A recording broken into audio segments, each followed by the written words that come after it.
Thank you for joining us here at the First Alert Desk on Atlanta News First Plus. As you can see, we are taking you out live right now inside of a room where moments from now, remarks will begin from a group advocating for stronger gun laws. This is members made up of dozens of community women and children that are demanding safer schools for Georgians. Now, the local chapter of Moms demands actions, and students, some of which are going to be here speaking today, showing up to support. This is at the Central Presbyterian Church in Southwest Atlanta. These organizers are demanding, again, stronger gun laws that they hope will ultimately lead to safer schools for their students and children.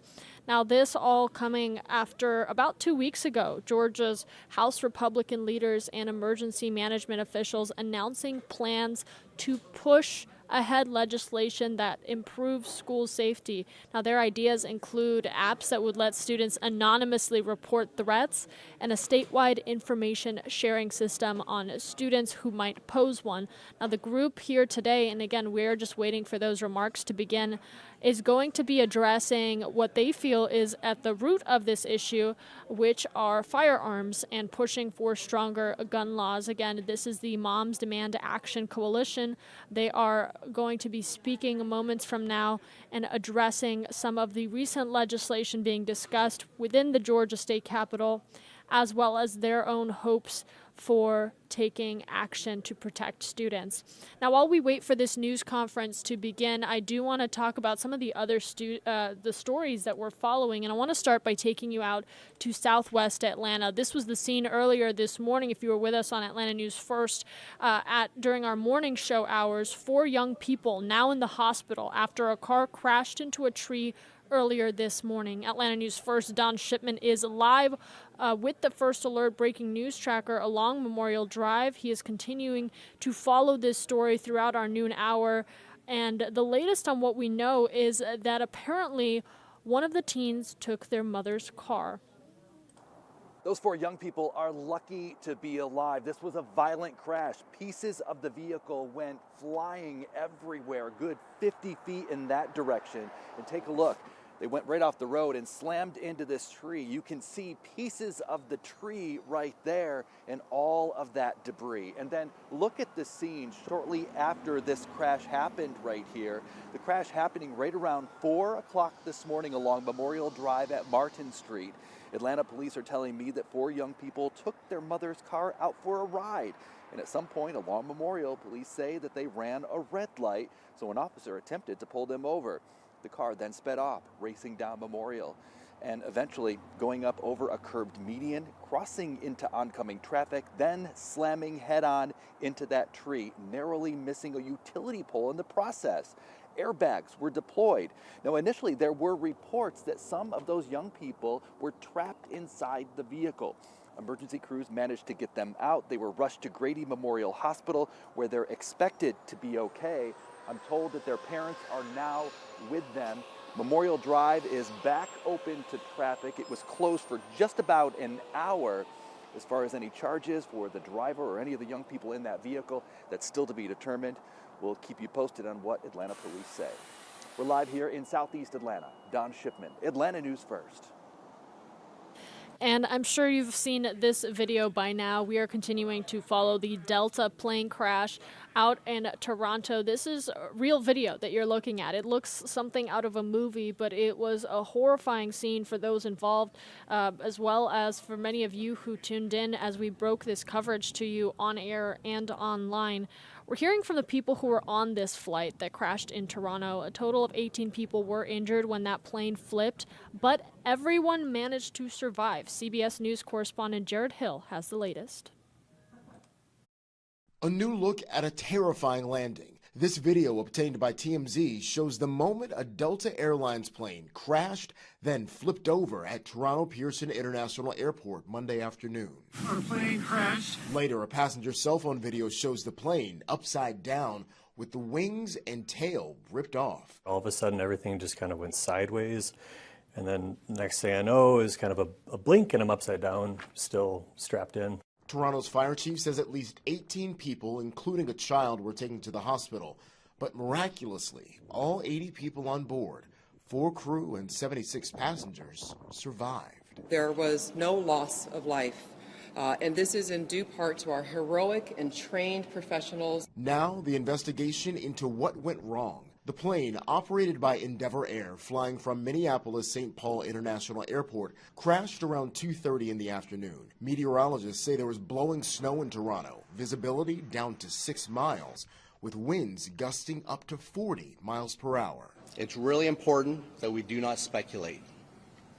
What we can say is the runway was dry and there was no crosswind conditions. Canada's Transportation Safety Board is taking the lead on the investigation. A small team of U.S. investigators from the National Transportation Safety Board and Federal Aviation Administration will assist in the probe. Jared Hill, CBS News. And the newly signed Laken Riley Act continues to make news around the nation. Named after the college student killed on the University of Georgia's campus, it's now being used in Indiana. In March of 2024, Domingo Juan, the 49-year-old Guatemalan native, was at fault in a deadly crash. Now, court records show that he has 2 previous charges for driving without ever getting a license, which is a misdemeanor. The Laken Riley Act created a change in the priorities of immigration enforcement. So now it's not just the most violent undocumented immigrants being deported, but also anyone accused of theft, burglary, or crimes that caused serious injury or death. We have more information for you on AtlantaNewsFirst.com and in the free Atlanta News First app. And news that we broke to you this morning, the acting commissioner of the Social Security Administration, Michelle King, resigned following a clash with members of the Department of Government Efficiency, also known as DOGE. Now, according to the Associated Press, King's departure comes after she refused to provide DOGE staffers at the Social Security Administration with access to sensitive information. More than 70 million Americans receive Social Security benefits. So the latest on this, the acting head of Social Security stepping down. And taking you more locally to North Georgia, we've been bringing you really this story since over the weekend when those storms made landfall, and we are continuing to follow the communities and families that are cleaning up after the devastation that rampaged their community. Now, the National Weather Service confirmed an EF1 tornado did touch down in Butts County. Crews tracked the trail of damage into Newton and Jasper counties. Our Atlanta News First reporter, Adam Murphy, has more. In the sleepy little town of Hogansville, about an hour southwest of Atlanta, strong storms shook the community awake early Sunday morning. These guys were out here till midnight last night, and then they were back out here at 8 o'clock this morning. Richard Curry lives on Oak Street in the city, where damage and debris is scattered everywhere. I did hear the explosion, more or less, from the transformer, and it taken out all these lines. Little did I know, it took out half the neighborhood, it feels like, down here. Power poles snapped in half like toothpicks, leaving people around here without electricity for more than 30 hours. And according to the police chief, one of his officers slammed their patrol car into a tree which had fallen in the roadway. He drove into a large tree that had fallen across the main state highway, about 40 miles an hour. We took him to the hospital. He was checked out, treated for some minor injuries. The National Weather Service teamed up with the Troup County Emergency Management Agency to survey the damage in the area. We had a good 60, 70 plus mile an hour winds roll through here with the line of storms, so that would do stuff like this. Miraculously, no one was seriously injured in the storm. But before Richard Curry cleans up the debris, he's expecting a special delivery in his broken mailbox. I just set that there because, believe it or not, I ordered a ring for my wife for Valentine's Day. It's supposed to be delivered today. Adam Murphy, Atlanta News First.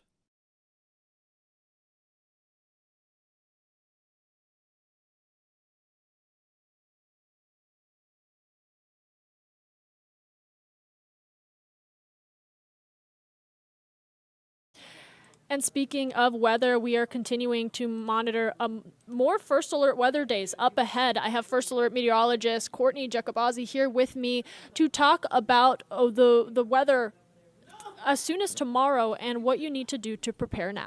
That's right. Yeah. So we have our first alert weather day for tomorrow. For the potential for winter weather, what you're looking at right now is the winter weather advisory that is in effect, or will go into effect rather, overnight tonight into tomorrow morning, or into Thursday, overnight Thursday morning. Sorry, I'm so backwards with my days. What day is it? Tuesday? I think so.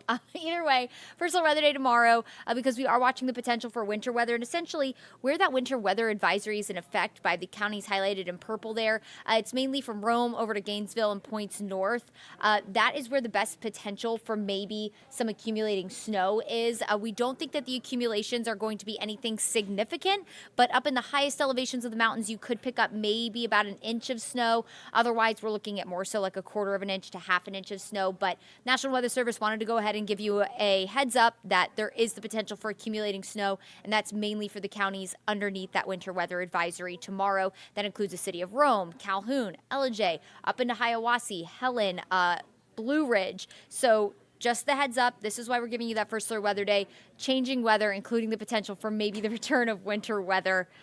Weren't we just in the 70s, guys? Anyway, it's a thing of the past. Today will be a really nice day. Let's get you through today. We'll talk in more detail about our first alert weather day tomorrow and another for Thursday for bitterly cold temperatures in just a second. Today will actually feel really nice. By noon, we're in the upper 40s. Today, we are on track to hit the mid to upper 50s. We'll see mostly sunny to partly cloudy skies. You'll notice some high clouds build in. And by 6 o'clock, temperatures in the low 50s, and we'll be in the upper 40s around 9 o'clock tonight.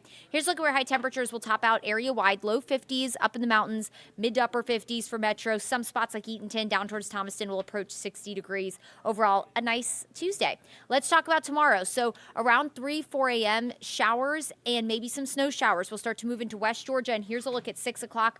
Widespread chilly rain. The temperatures are on here. Normally, we don't like to clutter our graphic like this for you, but the temperatures are obviously important when we're talking about winter weather events. So we're looking at mid to upper 30s in the mountains, upper 30s to low 40s from Atlanta south. So the air temperature obviously needs to be freezing throughout the entire column of air for snow to develop. So that's the magic number for that is 32 degrees.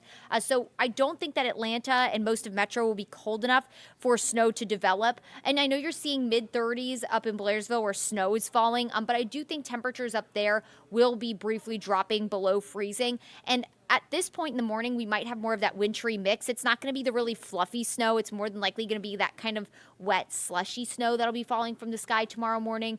But between about 4 and 6, snow showers possible, mainly in that northern tier, potentially as far south as Floyd County, maybe even Haralson County. And we'll continue to see on and off light snow showers continue through about 9 o'clock. So several hours of on and off snow showers will be possible in that northern tier, really where that winter weather advisory is. We could see maybe a few brief snow showers as far south as Hall County, maybe even into Dawson or Forsyth County, maybe even a wintry mix in Cherokee County, northern Fulton County, up towards Alpharetta. You might see that rain-snow mix falling late morning north of Atlanta. But again, any kind of snow showers, any kind of accumulating snow, that's going to stay in the far northern tier of the state. And we're not looking at any kind of significant numbers. But nonetheless, throughout the entire morning commute, it's going to be a chilly rain for Metro with maybe some of that wintry mix to snow showers north of the city. By 1, 2 o'clock, we are drying out. Temperatures are rebounding back into the mid 40s for Atlanta, maybe a few wraparound flurries for the mountains before your evening commute. We are looking dry. When it comes to, again, snowfall totals, not super impressive. In the highest elevations above 2,500 feet, we might be looking at an inch of snow or so, but for the most part, generally we're looking at anywhere between a trace to about a quarter to a half an inch with the highest totals in the highest elevations. Beyond Wednesday, it is all about the cold. Going into Thursday morning, it will feel more like the single digits to teens across North Georgia. Bitterly cold. You will need every layer on Thursday morning. The hat, the glove, the coat, the scarf, all of it. Anything to keep your head warm, your hands warm, your whole body warm. But of course, your head and your fingers, I feel like when those are cold, your whole body's cold, right? So make sure you're bundling up on Thursday. Going through the afternoon, it's going to struggle to feel warmer than freezing on Thursday. So really, really cold day on Thursday. So we wanted to go ahead and give you that first alert weather day so you can prepare for it and prepare the kids, because a lot of kids are going to go back to school tomorrow or Thursday. Some of you didn't have necessarily the full week off, but we want to make sure that you and the family are prepared for that cold on Thursday. We will stay cold in the morning on Friday. Morning lows in the teens to low 20s, and then we'll gradually warm up through the weekend, but the mornings do stay cold. You will need the coat every single morning beyond really tomorrow. Well, you needed the coat this morning, so I guess this whole week you just need the coat handy. Going into the weekend, low 50s Saturday with partly to mostly cloudy skies. We will have clouds build on Sunday. It looks like another weather system will try to develop on Sunday that could ride just to our south, but we could get maybe some rain out of that on Sunday, so we'll put a 20% coverage of showers on Sunday. And then beyond that, we will warm back into the 60s. We'll show you on our First Alert 7-day forecast. So the 60s are going to feel fabulous, especially after Wednesday and Thursday. We will be excited about that next Monday. In the meantime, upper 50s today. Honestly, a really nice day today, guys, of this week at least, because weather definitely changes tomorrow for our First Alert weather day. Widespread rain for your morning commute. It'll be a chilly rain for Metro. North of the city, though, a wintry mix, maybe even some snow showers for our far northern tier up into the mountains. And then as we go into the afternoon, we dry out, but cold air rushes in. Thursday, that First Alert weather day, because it'll feel more like the single digits to teens in the morning, struggling to feel warmer than the low 30s throughout the afternoon on Thursday. We stay cold Friday. We'll see sunshine return, frigid morning, highs in the mid-40s. We'll gradually warm up into the weekend, back into the 50s. So the weekend doesn't look terrible. Sunday, a little cloudier with maybe a chance for showers. And then Monday, sunshine returns with highs climbing back into the low 60s. All right, everyone, thank you so much for joining us. Of course, make sure to have that First Alert weather app downloaded. It's a great tool to have. We'll continue to update you on that winter weather potential, the timing, everything you need to know for that First Alert weather day tomorrow. And we will catch you here next time. Make it a great day.